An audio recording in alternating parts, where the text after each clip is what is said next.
मुझे हमेशा से लगता है ना कि जब भी किसी बहुत ही जटिल मशीन की बात होती है या फिर इंजीनियरिंग के किसी बेहतरीन नमूने का जिक्र होता है। हाँ, जैसे कोई सुपर कंप्यूटर या फिर स्पेसक्राफ्ट का ब्लूप्रिंट। एग्जैक्टली मतलब हमारे दिमाग में सीधे वही चीजें आती हैं। एक ऐसी मशीन जहां हर एक पुर्जा, हर एक तार किसी बहुत ही खास काम के लिए लगाया गया हो। बिल्कुल। लेकिन अगर थोड़ा ध्यान से देखा जाए तो इंसानों की बनाई ये तमाम मशीनें ना उस सिस्टम के आगे एकदम मामूली लगने लगती हैं जो असल में जीवन का निर्माण करता है। सही बात है। और आप मानव प्रजनन प्रणाली यानी ह्यूमन रिप्रोडक्टिव सिस्टम की बात कर रहे हैं ना? हाँ बिल्कुल। मतलब मुझे लगता है कि ये प्रकृति की शायद सबसे हैरान करने वाली इंजीनियरिंग है। और आज की इस डीप डाइव का मकसद सिर्फ इस सिस्टम के अंगों के नाम रटना नहीं है। वो तो वैसे भी बायोलॉजी की क्लास में हो ही जाता है।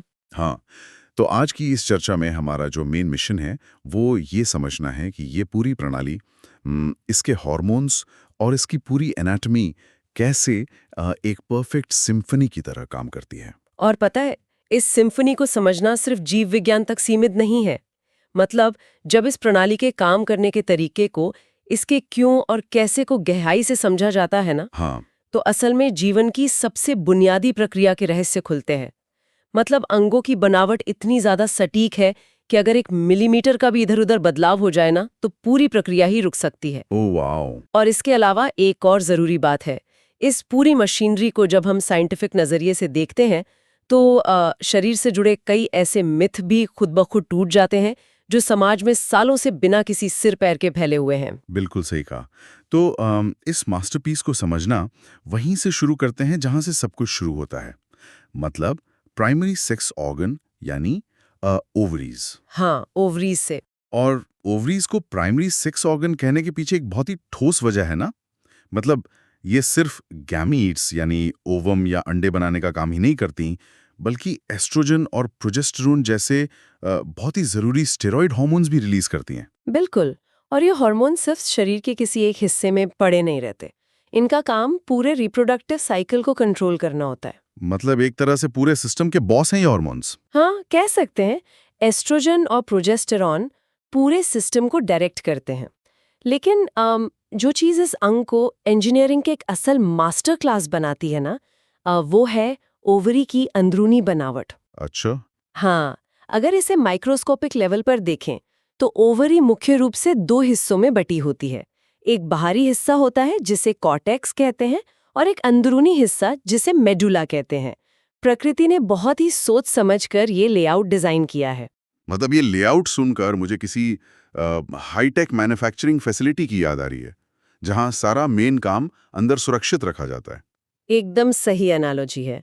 मेडुला जो ओवरी के बिल्कुल बीचों बीच है ना, हम्म। उसमें रक्त वाहिकाएं हम्म। यानी ब्लड वेसल्स, हम्म। तंत्रिकाएं और लूज कनेक्टिव टिश्यू होते हैं। मतलब सारा सपोर्ट सिस्टम एकदम सेंटर में रखा गया है। हाँ, और इस डिजाइन के पीछे का लॉजिक बहुत सीधा है। मेडुला एक तरह से मेन कंट्रोल रूम है और सप्लाई चेन भी। तो जो भी न्यूट्रिशन या ब्लड सप्लाई आनी है, वो सुरक्षित तरीके से अंदरूनी हिस्से में रहती है। समझ गया, ताकि बाहरी हिस्से में कोई डिस्टरबेंस ना हो। बिल्कुल। ऐसा इसलिए किया गया है ताकि कॉर्टेक्स यानी बाहरी हिस्से में जो फॉलिकल्स हैं, वो बिना किसी शारीरिक रुकावट के विकसित हो सकें। अच्छा, अगर ब्लड वेसल्स बाहर की तरफ होते तो क्या होता? ये वाकई एक बहुत ही परफेक्ट आर्किटेक्चर है। और जब सपोर्ट सिस्टम की बात चली रही है तो ये जानना भी काफी दिलचस्प है कि ओवरीज पेट या पेल्विक कैविटी में ऐसे ही हवा में नहीं लटकी होती। हाँ, वो कोई गुब्बारे तो है नहीं। बिल्कुल, उनके आसपास के दूसरे अंगों के बीच उन्हें अपनी जगह पर फिक्स रखना बहुत जरूरी होता है। और इसके लिए लिगामेंट्स का एक पूरा का पूरा नेटवर्क काम करता है। हाँ, जैसे ओवेरियन लिगामेंट और suspensory ligament. Exactly. Ovarian ligament ovary को यूट्रस से जोड़ता है और जो सस्पेंसरी लिगामेंट है वो उसे पेल्विक वॉल से बांध कर रखता है। मतलब ये बिल्कुल एक सस्पेंशन ब्रिज की तरह काम करता है। Suspension bridge. हाँ, जैसे कोई भारी भरकम पुल केबल्स के जरिए हवा में बिल्कुल स्थिर रहता है ना, वैसे ही ये लिगामेंट्स ओवरी को हिलने डुलने से बचाते हैं और उसे बिल्कुल सही पोजीशन में रखते हैं। बिल्कुल। और इस सस्पेंशन का सही जगह पर होना इसलिए भी इतना क्रिटिकल है ना, क्योंकि ओवरी से अंडा निकलने के बाद उसे एक बहुत ही नाजुक सी यात्रा पर निकलना होता है। अगली मंजिल की तरफ। हाँ, अगर ओवरी अपनी जगह से थोड़ा भी खिसक जाए तो अंडा कभी भी अपनी अगली मंजिल तक पहुंच ही नहीं पाएगा और वो अगली मंजिल है फेलोपियन ट्यूब। अब यहाँ आकर ना मुझे एक बहुत बड़ा कंफ्यूजन होता है। फेलोपियन ट्यूब कोई आम सीधी पाइप तो है नहीं? नहीं, बिल्कुल नहीं। इसके 3 अलग-अलग हिस्से होते हैं। हाँ, वही। इनफंडिबुलम, एम्पुला और इस्थमस। इनफंडिबुलम ट्यूब का वो हिस्सा है जो बिल्कुल एक फनल यानी कीप के आकार का होता है और ओवरी के सबसे करीब होता है। हाँ, और इसके किनारों पर उंगलियों जैसे कुछ स्ट्रक्चर होते हैं जिन्हें फिम्ब्रिया कहा जाता है। हाँ, और इन्हीं फिम्ब्रिया का काम है ओवरी से रिलीज होने वाले अंडे को पकड़ना। लेकिन रुकिए, मुझे यहीं पर एक बुनियादी सवाल पर बहुत उलझन हो रही है। बताइए, क्या उलझन है? जीव विज्ञान में ना ये उंगलियों जैसे आकार का जिक्र कई जगह आता है। मतलब हमारी आंतों में भी तो विलाई होते हैं जो बिल्कुल उंगलियों जैसे दिखते हैं। हाँ, इंटेस्टाइनल विलाए। तो फिर विलाई और फिम्ब्रिया में फर्क क्या है?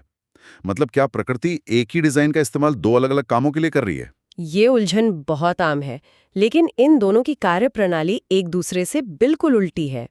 आंतों में मौजूद विलाई का मुख्य काम होता है सरफेस एरिया बढ़ाना, ताकि वे ज्यादा से ज्यादा चीजों को सोख सकें। मतलब उनका मेन काम एब्जॉर्प्शन है। बिल्कुल।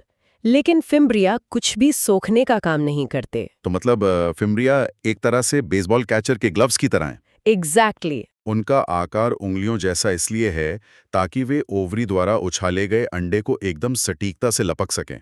मतलब उनका डिजाइन सिर्फ कैचिंग या कलेक्शन के लिए है, एब्जॉर्प्शन के लिए नहीं। एकदम सही पकड़ा आपने।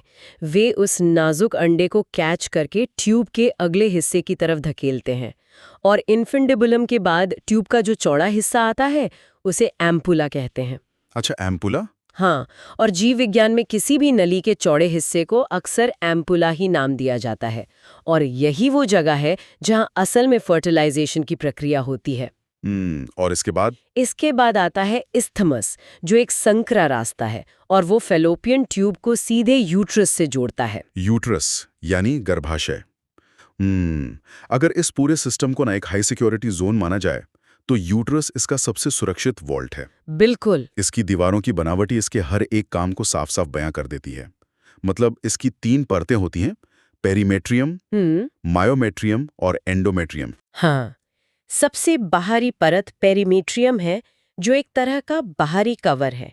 लेकिन जो बीच की परत है ना, मायोमेट्रियम, वो स्मूथ मसल से बनी होती है। और स्मूथ मसल्स का मतलब है कि इंसान का इन पर कोई ऐच्छिक या वॉलंटरी कंट्रोल नहीं होता है। सही कहा। आम दिनों में मायोमेट्रियम बहुत ही शांत रहती है, लेकिन डिलीवरी के समय ऑक्सीटोसिन हार्मोन इसी परत पर अपना असर दिखाता है। ओह, तो सारा कॉन्ट्रैक्शन यही होता है। बिल्कुल। ऑक्सीटोसिन के सिग्नल से मायोमेट्रियम में बेहद तेज कॉन्ट्रैक्शन यानी संकुचन पैदा होता है।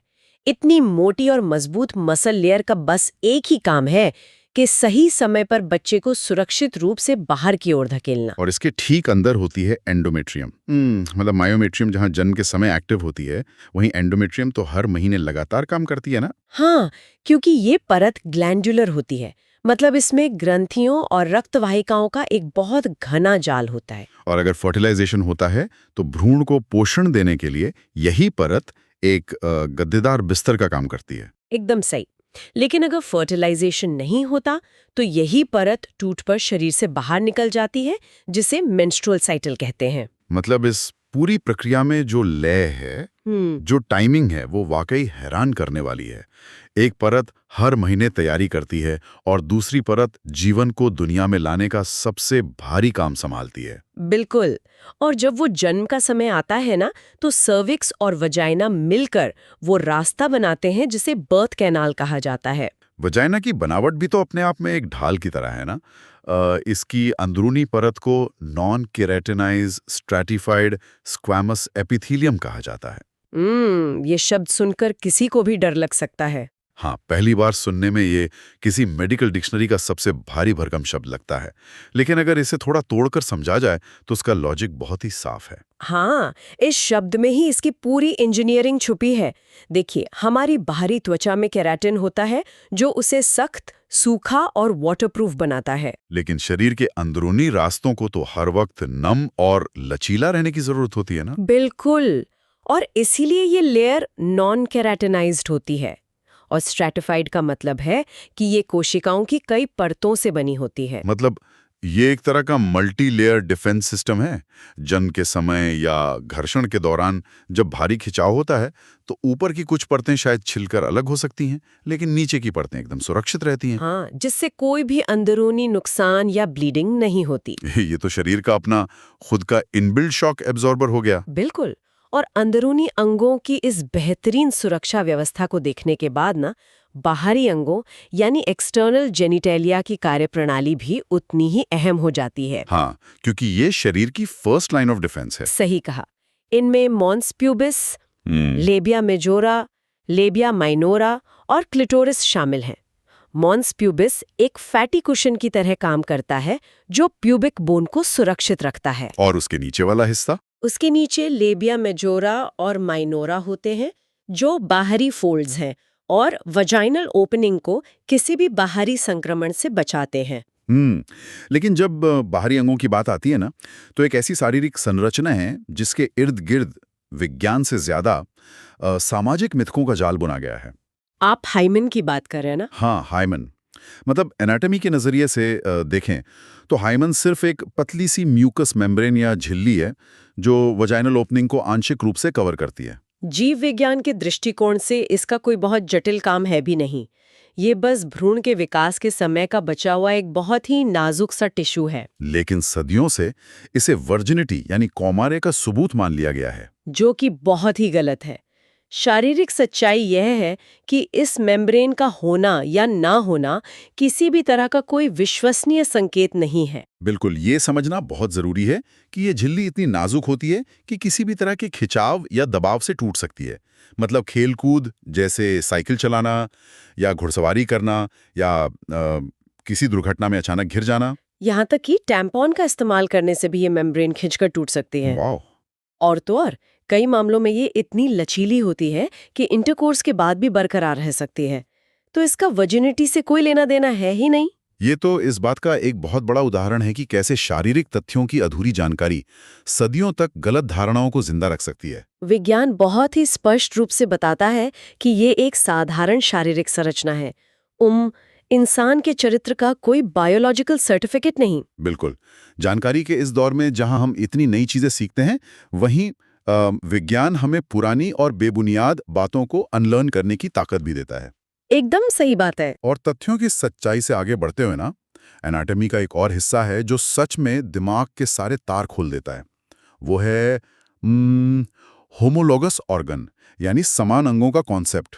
ओहो, ये तो भ्रूण विज्ञान यानी एम्ब्रियोलॉजी का सबसे जादुई पहलू है ना? हाँ, जब माँ के गर्भ में एक भ्रूण विकसित होना शुरू होता है ना, तो शुरुआती हफ्तों में मेल और फीमेल का कोई अलग-अलग ब्लूप्रिंट नहीं होता। सच में? हाँ, वो संरचना बिल्कुल एक जैसी होती है। बाद में क्रोमोसोम्स और हार्मोन्स ये तय करते हैं कि कौन सा टिश्यू किस अंग में विकसित होगा। अगर इसे एक आसान एनालॉजी से समझें तो ये बिल्कुल ऐसा है जैसे किसी कार कंपनी ने एक ही मास्टर ब्लूप्रिंट और एक ही चैसिस का इस्तेमाल करके दो अलग-अलग गाड़ियां डिजाइन की हों। अच्छा, कैसे? मतलब बाहर से देखने पर एक गाड़ी एसयूवी लग सकती है, हाँ। और दूसरी एकदम स्पोर्ट्स कार। लेकिन अगर उनका हुड खोलकर इंजन के पुर्जों को देखा जाए ना, तो पता चलेगा कि दोनों का बुनियादी डिजाइन और मटेरियल बिल्कुल एक ही जगह से आया है। वाओ, ये तुलना तो इस बायोलॉजिकल सच्चाई को एकदम सटीक तरीके से समझाती है। ओवरीज और पुरुषों के टेस्टीज होमोलॉगस ऑर्गन्स हैं। दोनों ही प्राइमरी सेक्स ऑर्गन है और दोनों का बुनियादी काम गैमीट्स बनाना है। मतलब एक सिस्टम अंडे बनाता है तो दूसरा स्पर्म। बिल्कुल। इसी तरह महिलाओं का लेबिया मेजोरा, जो सुरक्षा देने वाला बाहरी फोल्ड है, वो पुरुषों के स्क्रोटम के बिल्कुल समान है। दोनों एक ही तरह के भ्रूणीय ऊतकों यानी एम्ब्रियोनिक टिश्यू से विकसित होते हैं। और ये समानता तो यही नहीं रुकती ना। क्लिटोरिस, जो तंत्रिकाओं का एक बहुत ही सघन और संवेदनशील हिस्सा है, वो पुरुषों के ग्लांस पीनिस के होमोलोगस है। दोनों में ही इरेक्टाइल टिश्यू होते हैं। और तो और ग्रंथियों के मामले में भी ये ब्लूप्रिंट एकदम मेल खाता है। अच्छा, ग्रंथियों में भी? हाँ, महिलाओं में बार्थोलिन ग्लैंड होता है जो लुब्रिकेशन के लिए म्यूकस छोड़ता है। ये पुरुषों के बल्बो यूरेथ्रल या काउपर्स ग्लैंड के बिल्कुल समान है। जगह और नाम भले ही अलग हो सकते हैं, लेकिन उनका उद्गम और उनका काम एक ही है। यार, ये प्रकृति की सबसे बड़ी खासियत है। वो हर बार ना शून्य से शुरुआत नहीं करती। वो एक ही बेहद सफल डिजाइन को आधार बनाती है और फिर ज़रूरत के हिसाब से उसमें छोटे-छोटे बदलाव करके दो पूरी तरह से अलग सिस्टम तैयार कर देती है। बिल्कुल, ये एक बहुत ही एफिशिएंट तरीका है। ये वाकई एक बहुत बड़ा आहा मोमेंट है। लेकिन प्रजनन प्रणाली का काम सिर्फ गिमीट्स बनाने या बच्चे को जन्म देने पर ही खत्म नहीं हो जाता ना। नहीं, बिल्कुल नहीं। जन्म के बाद शुरू होता है जीवन को बनाए रखने का सबसे महत्वपूर्ण चरण, यानी पोषण या नरिशमेंट। जी। इसीलिए मैमरी ग्लैंड्स को फीमेल रिप्रोडक्टिव सिस्टम का एक बेहद अहम और इंटीग्रल हिस्सा माना जाता है। हाँ, क्योंकि बिना पोषण के बच्चे को दुनिया में लाने की ये पूरी जटिल प्रक्रिया अधूरी ही रह जाएगी। मैमरी ग्लैंड्स का अंदरूनी नेटवर्क भी किसी एडवांस्ड डिस्ट्रिक्ट के वाटर सप्लाई सिस्टम से कम नहीं है। वो कैसे? देखिए, प्रत्येक ब्रेस्ट में 15 से 20 मैमरी लोब्स होते हैं। और यहाँ ये समझना बहुत जरूरी है कि लोब एक बड़ा हिस्सा है जो कई छोटे-छोटे हिस्सों से मिलकर बनता है। हाँ, यहाँ लोब्स और एल्वियोलाई के बीच का फर्क समझना बहुत जरूरी है। एल्वियोलाई वो छोटे-छोटे ग्लैनुलर चेंबर हैं जहां असल में दूध बनता है और स्टोर होता है। बिल्कुल, और कई एल्वियोलाई मिलके एक बड़ा लोब बनाते हैं। लेकिन इस पूरे सिस्टम में सबसे ज्यादा दिलचस्प है उस दूध के प्रवाह का सटीक क्रम। मतलब ये फ्लो काम कैसे करता है। इस फ्लो का एक बहुत ही सख्त सीक्वेंस है, क्योंकि अगर किसी भी पॉइंट पर कनेक्शन गलत हो गया ना, तो दूध कभी बाहर नहीं आ पाएगा। ये पूरी तरह से छोटे-छोटे रास्तों के मिलकर बड़े रास्ते बनने की प्रक्रिया है। इसे याद रखने के लिए ना मुझे लगता है एक नदी का रूपक बहुत शानदार काम करेगा। नदी का कैसे? कल्पना कीजिए कि एल्वियोलाई छोटे-छोटे झरने हैं जहां पानी यानी दूध इकट्ठा हो रहा है। जब ये झरने बहना शुरू करते हैं तो ये छोटी धाराओं में बदल जाते हैं, जिन्हें मैमरी ट्यूब्यूल कहा जाता है। सही है। फिर ये छोटी धाराएं आपस में मिलकर एक बड़ी नदी बनाती हैं। ये है मैमरी डक्ट। ये नदी आगे चलकर एक बहुत चौड़े बेसिन या तालाब में बदल जाती है, जिसे मैमरी एम्प्यूला कहते हैं। अरे वाह, यहाँ फिर से वही एम्प्यूला शब्द आ गया। हाँ, जो फैलोपियन ट्यूब में भी चौड़े हिस्से के लिए इस्तेमाल हुआ था। और अंत में इस बड़े बेसिन से एक मुख्य नहर निकलती है, लैक्टिफरस डक्ट, जो सीधे निपल्स के जरिए बाहर खुलती है। ये सीक्वेंस बहुत ही बढ़िया तरीके से समझाया आपने। एल्वियोलाई से ट्यूब्यूल, फिर डक्ट, एम्प्यूला और आखिर में लैक्टिफेरस डक्ट। ये क्रम शारीरिक बनावट का एक बेहतरीन उदाहरण है। हाँ। लेकिन एक बात है, ये नदी अपने आप नहीं बह सकती। इसके पीछे हार्मोन्स की एक बहुत ही पावरफुल सिम्फनी काम करती है। इसमें दो मुख्य हार्मोन्स का रोल सबसे बड़ा है, प्रोलैक्टिन और ऑक्सीटोसिन। प्रोलैक्टिन टू हार्मोन है ना, जो एल्वियोलाई के अंदर दूध बनाने की प्रक्रिया को शुरू करता है। बिल्कुल, लेकिन दूध सिर्फ बन जाने से काम नहीं चलता, उसे सही समय पर बाहर की ओर धकेलने की भी जरूरत होती है। और ये धकेलने का काम ऑक्सीटोसिन करता है। एकदम सही। प्रोलैक्टिन को आप एक प्रोडक्शन मैनेजर समझ सकते हैं, जो फैक्ट्री में माल तैयार करवा रहा है। लेकिन ऑक्सीटोसिन वो लॉजिस्टिक्स मैनेजर है, जो डिलीवरी सुनिश्चित करता है। वाओ। ऑक्सीटोसिन एल्वियोलाई के चारों तरफ मौजूद खास कोशिकाओं को सिकोड़ने का आदेश देता है, और जब ये कोशिकाएं सिकुड़ती हैं तो दूध बाहर की तरफ पुश होता है। अच्छा, इसे ही लेट डाउन रिफ्लेक्स कहते हैं क्या? हाँ, बायोलॉजिकल टर्म में इसे मिल्क इजेक्शन या लेट डाउन रिफ्लेक्स कहते हैं। ये मस्तिष्क और शरीर के बीच तालमेल का एक बहुत ही अद्भुत उदाहरण है। मतलब एक हार्मोन बनाता है और दूसरा उसे सही समय पर निकालता है। ये तालमेल तो वाकई दिमाग को झकझोर देने वाला है। अगर हम इस पूरी चर्चा को आज एक जगह समेट कर देखें तो ये साफ हो जाता है कि ये प्रणाली किसी चमत्कार से कम नहीं है। बिल्कुल सही बात है। हाँ। मतलब ओवरी के कॉर्टेक्स और मेडुला की सटीक बनावट से लेकर उन्हें थामे रखने वाले सस्पेंशन लिगामेंट्स तक, फिम्ब्रिया के उस बेसबॉल कैचर जैसे ग्लव्स से लेकर यूट्रस की 3 अलग-अलग परतों के मास्टर डिजाइन तक। हाँ, और फिर वजाइना के मल्टी लेयर डिफेंस सिस्टम से होते हुए मैमरी ग्लैंड्स के उस नदी जैसे पोषण नेटवर्क तक। एग्जैक्टली। हर एक चीज का एक स्पष्ट कारण और एक सटीक काम है। और इन सब से ऊपर ना हमने ये भी देखा कि कैसे एक ही मास्टर ब्लूप्रिंट से पुरुष और महिलाओं के होमोलॉगस ऑर्गन आकार लेते हैं। ओवरीज और टेस्टिस का कनेक्शन, क्लिटोरिस और ग्लैंस पीनिस की समानता, ये सब साबित करता है कि जीव विज्ञान के स्तर पर हमारी नींव बिल्कुल एक है। सच में विज्ञान हमेशा चीज़ों को देखने का एक नया और बिल्कुल साफ नज़रिया देता है। आज की इस डीप डाइव को ख़त्म करने से पहले ना एक सवाल जो मेरे जहन में आ रहा है वो ये है कि अगर मानव शरीर के बुनियादी ब्लूप्रिंट में इतनी गहरी समानताएं हैं कि मेल और फीमेल सिस्टम असल में एक ही सिक्के के दो पहलू लगते हैं, तो क्या इसका मतलब ये नहीं है कि जीव विज्ञान की नज़र में समाज के बनाए गए इन बाहरी अंतरों से परे हम कहीं अधिक एक समान हैं? ये बहुत ही गहरा विचार है। हाँ, मतलब अगर हमारी बायोलॉजिकल नींव एक ही है, तो विज्ञान और जेनेटिक्स आने वाले भविष्य में हमारी इन समानताओं से जुड़े और कौन से नए रहस्य खोलेंगे? ये एक ऐसा विचार है जिस पर सुनने वालों को गहराई से जरूर सोचना चाहिए।